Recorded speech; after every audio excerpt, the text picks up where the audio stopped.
जी नहमदहू व नसल्ली अला रसूलिहिल करीम अम्मा बाद फ़ौज़ बिल्लाहि मिनश शैतानिर रजीम बिस्मिल्लाहिर रहमानिर रहीम। उम्मीद है तमाम दोस्त आप ठीक होंगे। हमारे मेहमान हैं बाबा नूर हुसैन साहब। पता नहीं उनके घर वाले उनको बाबा कहते हैं कि नहीं कहते, हमने तो उनको बाबा कह दिया। हमारे मेहमान हैं, अटक से तशरीफ लाए हैं। जी अटक से।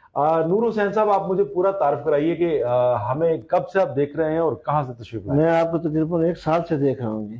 बड़ी बात है जी। हाँ, तो छोटी ईद पे बात भी हुई थी हमारी एक मरतबा। जब सऊदी अरब से मैं आया तो हम्म। पहले आपको टेलीफोन किया, आपने बोला 5 दिन के बाद आना है।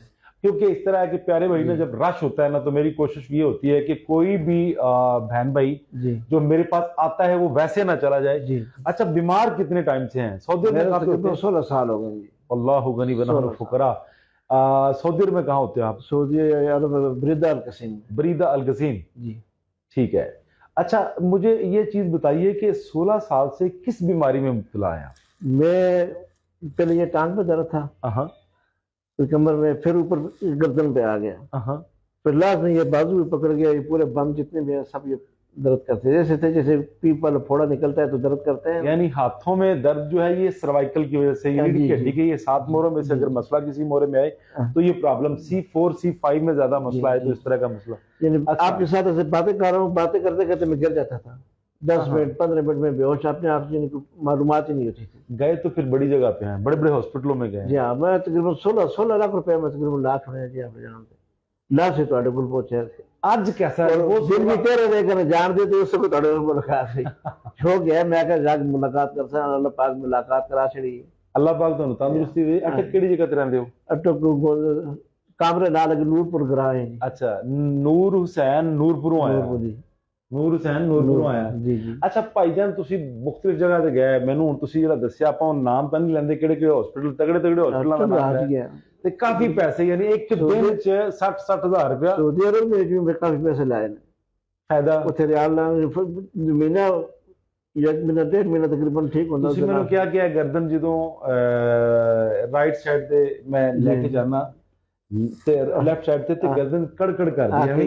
ਹੁਣ ਜ਼ਰਾ ਚੈੱਕ ਕਰੋ, ਕਰ नहीं होनी चलती अल्हम्दुलिल्लाह। ਚੰਗੀ ਤਰ੍ਹਾਂ ਚੈੱਕ ਕਰੋ। नहीं नहीं अल्हम्दुलिल्लाह। ਮੇਰੇ ਤੋਂ ਪਹਿਲੇ ਮੇਰੇ ਜਿਹੜੇ ਐਕਸਪਰਟ ਨੇ, ਮੇਰੇ ਜਿਹੜੇ ਡਾਕਟਰ ਨੇ, ਮੈਂ ਤੁਹਾਨੂੰ ਦੇਖਿਆ जी ਐਵੇਂ ਹੀ, जी। ਉਹਨਾਂ ਨੇ ਤੁਹਾਡੀ ਕਿੰਨੀ ਕੁ ਖਿਦਮਤ ਕੀਤੀ, ਕੈਸੇ ਰਿਹਾ ਤੁਹਾਡੇ ਨਾਲ? नहीं जी, ये जो ਤੁਹਾਡੇ ਕੋਲ ਸੀ ਬਹੁਤ बेहतरीन निजाम है अल्हम्दुलिल्लाह। बड़ी तबीयत खुश हुई है, ਦਿਲ ਰਾਜ਼ੀ ਹੋਇਆ? बड़ा दिल खुश ਇੱਥੇ है। ਉਹ ਜਿਵੇਂ ਇੱਕ ਰਸਮੀ ਜਿਵੇਂ ਕਲੀਨਿਕ ਬਣਿਆ ਹੁੰਦਾ ਹੈ, ਕਿਸੇ ਨੂੰ ਵੇਖ ਕੇ ਹੱਸਣਾ ਨਹੀਂ, ਬੜਾ ਸੀਰੀਅਸ ਰਹਿਣਾ ਹੈ, ਡਰਾਣਾ ਹੈ ਤਾਂ ਕਿ ਪੈਸੇ ਬਹੁਤੇ ਮਿਲਣੇ ਜਾਂ ਮਾਮਲਾ। नहीं नहीं नहीं नहीं जी, बहुत बेहतरीन अखलाक और बेहतरीन ताउन। ਜੋ ਤੁਸੀਂ ਇੱਥੇ ਸਾਨੂੰ ਫੇਸਬੁੱਕ ਤੇ ਜਾਂ ਸਾਡੇ ਵੀਡੀਓਜ਼ ਤੇ ਦੇਖਦੇ ਸੀ, ਉਵੇਂ ਹੀ ਮਾਮਲਾ ਚੱਲ ਰਹੇ ਨੇ? बिल्कुल बेहतरीन। ਕੋਈ ਫਰਕ ਤਾਂ ਨਹੀਂ ਹੈ? नहीं नहीं नहीं अल्हम्दुलिल्लाह। ਮੈਂ ਜਿਹੜਾ ਤੁਸੀਂ 16 ਲੱਖ ਲਾਇਆ ਉਹ ਤੇ ਇੱਕ ਪਾਸੇ ਹੈ, हाँ जी। ਇੱਥੇ ਕਿੰਨੇ ਕੋ ਲੱਗ ਗਿਆ? इतने बस 2000 रुपए से दाइश 2017 ਚ ਮੇਰੀ 3000 ਰੁਪਏ ਸੀ। जी 2017 ਚ ਸਰ ਮੈਂ 2021 ਚ ਆ ਕੇ ਉਹ 2000 ਕਰ ਦਿੱਤੀ। जी जी। ਕੱਲ ਇੱਕ ਪਰਚੀ ਮੇਰੇ ਇੱਕ ਦੋਸਤ ਲੈ ਕੇ ਆਏ ਸਨ ਫੈਸਲਾਬਾਦ ਦੀ, ਤੁਹਾਡੀ ਪਹਿਲੇ ਫੀਸ ਜ਼ਿਆਦਾ ਸੀ, ਹੁਣ ਕਿਉਂ ਘੱਟ ਹੈ? ਹਾਲਾਂਕਿ ਮਹਿੰਗਾਈ ਤਾਂ ਜ਼ਿਆਦਾ ਹੋ ਗਈ। जी जी। ਮੈਂ ਕਿਹਾ ਅੱਲਾ ਰਿਜ਼ਕ ਜ਼ਰਾ ਜ਼ਿਆਦਾ ਦੇਣ ਲੱਗ ਪਿਆ ਤੇ ਅਸੀਂ ਆਖਿਆ ਜ਼ਰਾ ਨਾਰਮਲ ਕੰਮ। मैं थोड़ी बहुत चीज भी देखी थी कि जरा आदमी बिल्कुल मतलब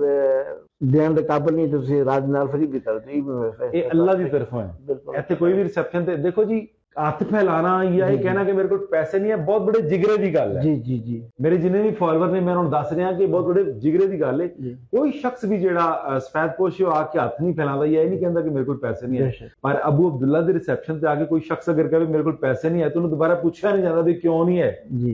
ਉਹਦੀ ਫਾਈਲ ਬਣਾ ਕੇ ਉਹਨੂੰ ਦੇ ਦਿੱਤੀ ਜਾਂਦੀ ਹੈ, ਇਹ ਲਓ ਜੀ ਆਪਣੀ ਟ੍ਰੀਟਮੈਂਟ ਕਰਾਓ। ਤੁਸੀਂ 16 ਸਾਲ ਤੋਂ ਬਿਮਾਰ ਹੋ, ਅੱਜ 16 ਸਾਲ ਦਾ ਸਫ਼ਰ ਖਤਮ ਹੋ ਗਿਆ, आखिर तो अल्हम्दुलिल्लाह। ਸਕੂਨ ਹੈ। अल्हम्दुलिल्लाह। ਹੱਥ ਸ਼ਬਦ ਜ਼ਰਾ ਉੱਚੇ ਕਰਕੇ, ਗਰਦਨ ਮੂਵ ਕਰਕੇ ਜ਼ਰਾ ਅੱਛੀ ਤਰ੍ਹਾਂ ਦੇਖੋ बेहतरीन है, ठीक है। कैसा लग रहा है। ਕਿਸੇ ਨੂੰ ਦੱਸ ਕੇ ਆਏ ਸੀ ਤੁਸੀਂ ਮੈਂ ਅੱਜ ਅਬੂ ਅਬਦੁੱਲਾ ਕੋਲ ਜਾ ਰਿਹਾ? मैं अपने बच्चे को दस के आया उधर जाना। ਦੱਸ ਦਿਓ ਉਹਨਾਂ ਨੂੰ ਵੀ ਬਿਲकुल ਠੀਕ ਹੈ बच्चा ਤੁਹਾਨੂੰ। गुलाम हुसैन आतिफ नूर में बिल्कुल ठीक ठाक अल्हम्दुलिल्लाह। ਚਲੋ ਜੀ, ਸਾਡੇ ਜਿੰਨੇ ਵੀ ਫਾਲੋਅਰ ਨੇ, ਜਿਹੜੇ ਸਾਡੇ ਵਿਊਅਰ ਨੇ, ਦੋਸਤ ਤੇ ਬਾਪ ਨੇ, ਇਹਨਾਂ ਵਾਸਤੇ ਕੀ ਪੈਗਾਮ ਦਿੰਦੇ ਹੋ ਤੁਸੀਂ? भाई जी जिसे कोई तकलीफ हो तो बिल्कुल पहुंचे थे। ਨੰਬਰ 1 ਤੇ ਮੈਂ ਅੱਲਾਹ ਕੀ ਦੁਆ ਕਰਦਾ ਕਿ ਅੱਲਾਹ ਕਿਸੇ ਨੂੰ ਕਿਸੇ ਤਕਲੀਫ ਚ ਮੁਬਤਲਾ ਨਾ बिल्कुल ਕਰੇ। न करे। ਅੱਲਾਹ ਸਭ ਨੂੰ ਸ਼ਿਫਾ ਤਾ शफात ਫਰਮਾਏ। ਅਗਰ ਕਿਸੇ ਨੂੰ ਤਕਲੀਫ ਹੋਵੇ ਤੇ ਪੈਸੇ ਹੋਣ ਨਾ ਹੋਣ, ਇਲਾਜ ਬਿਲਕੁਲ। ਕਰਾਉਣਾ ਮਾੜੇ ਦਾ ਤਗੜੇ ਦਾ ਸਾਰਿਆਂ ਦੀ। बिल्कुल बहुत अखलाक भी बड़ा अच्छा जी। और ਤੁਹਾਡੇ ਜੰਡ ਤੁਹਾਡੇ ਨੇੜੇ ਹੈ? नहीं जानवर तो बैठे ਜੰਡ ਤੋਂ ਵੀ ਕੱਲ ਮੇਰੇ ਕੋਲ ਦੋਸਤ ਆਏ ਸਨ, ਹੋਰ ਵੀ ਕਾਫੀ और भी आ जाते जो तो लगा मैं तो तेरे ਅਟਕਦੇ ਕਾਫੀ ਸਾਰੇ ਲੋਕ ਮੇਰੇ ਕੋਲ ਆਉਂਦੇ ਨੇ। ਵਜ੍ਹਾ ਕੀ ਹੈ ਜੀ? ਸਫ਼ਰ ਤੁਹਾਡਾ ਬਹੁਤ ਜ਼ਿਆਦਾ ਹੈ। जी जी। 5-6-7 घंटे का सफर है, हाँ लेकिन रात 11 बजे चले जी, सुबह 5 बजे से पहुंचे। प्रॉब्लम है यार कि अगर ਉੱਥੇ ਕੋਈ ਕਾਬਲ, ਮੈਂ ਨਹੀਂ ਕਹਿੰਦਾ ਨੌਜ਼बिल्ला ਕਾਬਲ ਬੰਦਾ ਨਹੀਂ, ਲੇਕਿਨ ਯਾਰ ਉਹ ਜਿਵੇਂ ਤੁਹਾਡੇ ਨਾਲ ਅਸੀਂ ਗੱਲਾਂ ਕਰ ਰਹੇ ਹਾਂ ਨੂਰ ਸ਼ਾਹ ਸਾਹਿਬ, ਇਵੇਂ ਤਾਂ ਹਮਦਰਦੀ ਵਾਲੀਆਂ ਗੱਲਾਂ, ਪਿਆਰ ਵਾਲੀਆਂ, बिल्कुल ਬਿਜ਼ਨਸ ਜ਼ਿਆਦਾ ਹੈ। ਰਾਜ਼ੀ ਜਾ ਰਹੇ ਹੋ, अल्हम्दुलिल्लाह खुश जा रहे हो? मैं कहना जी तुसी असल वो थे कामरे कोई मतलब जगह सेट करो थे, मतलब आओ खड़ो वक्त दो उधर साइड को पी लो का। ਉਹ ਜ਼ਰੂਰ ਤੁਸੀਂ ਦੁਆ ਫਰਮਾਓ ਇਨਸ਼ਾਅੱਲਾ, ਅਗਰ ਅੱਲਾ ਮੈਨੂੰ ਤੌਫੀਕ ਦੇਗਾ ਤੇ ਮੈਂ ਜਾਵਾਂਗਾ। ਮੈਂ ਕਾਫੀ ਕੋਸ਼ਿਸ਼ ਕੀਤੀ ਮੈਂ ਇਸਲਾਮਾਬਾਦ ਜਿਹੜਾ ਨਾ ਕਿਤੇ ਕੋਈ ਪੁਆਇੰਟ ਬਣਾਵਾਂ, ਲੇਕਿਨ ਅੱਲਾ ਦੀ ਰਜ਼ਾ ਐਸੀ ਹੈ, ਅੱਲਾ ਕਿਉਂਕਿ ਹਦੀਸੇ ਕੁਦਸੀ ਹੈ, ਲਾ ਤਤਹਰਕੂ ਜ਼ਰਰਤਨ ਇਲਾ ਬਿਜ਼ਨਿल्लाह, ਅੱਲਾ ਦੇ ਹੁਕਮ ਨਾਲ ਕੁਝ ਨਹੀਂ ਹਿਲ ਸਕਦਾ। ਤੁਸੀਂ ਉਹ ਤੁਸੀਂ ਦੁਆ ਫਰਮਾਣਾ ਸਾਡੇ ਵਾਸਤੇ, ਅਸੀਂ ਜ਼ਰੂਰ ਇਨਸ਼ਾਅੱਲਾ ਉਸ ਸਾਈਡ ਤੇ ਆਵਾਂਗੇ। ਤੁਸੀਂ ਰਾਜ਼ੀ ਹੋ? बिल्कुल अल्हम्दुलिल्लाह, ਬਹੁਤ ਸ਼ੁਕਰੀਆ। ਜਿਹੜੇ ਅੱਜ ਕਮੈਂਟ ਆਏ ਨੇ ਮੈਂ ਕੋਸ਼ਿਸ਼ ਕਰਾਂਗਾ ਅੱਜ ਹੀ ਜਵਾਬ ਦੇ ਦਿਆਂ ਇਨਸ਼ਾਅੱਲਾ। ਤੁਸੀਂ ਨੈਕਸਟ ਵੀਡੀਓ ਦਾ ਇੰਤਜ਼ਾਰ ਕਰੋ, 3 ਵਜੇ ਤੱਕ ਸ਼ਾਇਦ ਬੈਠਾ। ਬਹੁਤ ਸ਼ੁਕਰੀਆ। ਮਾਂ ਅਲੈਨਾ ਇल्लल बलागुल मुबीन। अस्सलामु अलैकुम व रहमतुल्लाहि व बरकातुहू।